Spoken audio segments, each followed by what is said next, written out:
ദേശീയപാത പാപ്പിനിശ്ശേരി വളപട്ടണം പാലത്തിന് സമീപം ഗതാഗതക്കുരുക്ക് പതിവാകുന്നു. ഇരുഭാഗത്തെയും വാഹനക്കുരുക്ക് കാരണം പാലം കടന്നുകിട്ടാൻ ഏറെ നേരം കാത്തിരിക്കേണ്ട ഗതികേടിലാണ് യാത്രക്കാർ.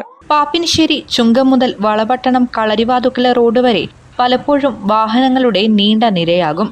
പാലത്തിലും ദേശീയപാതയിലും വിവിധയിടങ്ങളിലായി റോഡ് തകർന്ന് കുഴികൾ രൂപപ്പെട്ടിട്ടുണ്ട്. വാഹനങ്ങൾക്ക് വേഗം കടന്നുപോകാൻ സാധിക്കാത്തതും കുരുക്കിനിടയാക്കുന്നതായി പരാതിയുയർന്നു. വാഹനങ്ങൾ റോങ് സൈഡിൽ കയറുന്നതും റോഡരികിൽ വാഹനങ്ങൾ പാർക്ക് ചെയ്തിടുന്നതും ഗതാഗതക്കുരുക്ക് രൂക്ഷമാകാനുള്ള പ്രധാന കാരണമാണ്. കഴിഞ്ഞ ദിവസമാണ് തളിപ്പറമ്പ് സഹകരണ ആശുപത്രിയിൽ നിന്നും കണ്ണൂർ AKG ആശുപത്രിയിലേക്ക് രോഗിയുമായി സഞ്ചരിച്ച ആംബുലൻസ് ഗതാഗതക്കുരുക്കിലകപ്പെട്ടത്. ഇത്തരം സംഭവങ്ങൾ തുടർക്കഥയാകുന്നുവെന്നാണ് ഡ്രൈവർമാരുടെ ആരോപണം. കുറച്ചു ദിവസങ്ങൾക്ക് മുൻപ് ഗതാഗതക്കുരുക്ക് അത്യാസന്ന നിലയിലുള്ള രോഗിയുമായി പോകുന്ന ആംബുലൻസിന് തടസ്സമാകുമെന്ന് കണ്ട വനിതാ പോലീസ് ഉദ്യോഗസ്ഥയുടെ സമയോചിത നീക്കത്തിന് മുൻപിൽ കൈയടിച്ചവരാണ് മലയാളികൾ. അതേ നാട്ടിലാണ് വീണ്ടും ഇത്തരം സംഭവങ്ങൾ ആവർത്തിക്കുന്നത്.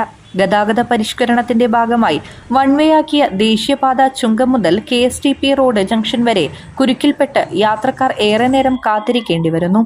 വളപട്ടണം മുതൽ ചുങ്കം വരെ കിലോമീറ്ററുകളോളം ദൂരത്തിൽ വാഹനങ്ങളുടെ നീണ്ട നിര കാണാനാകും.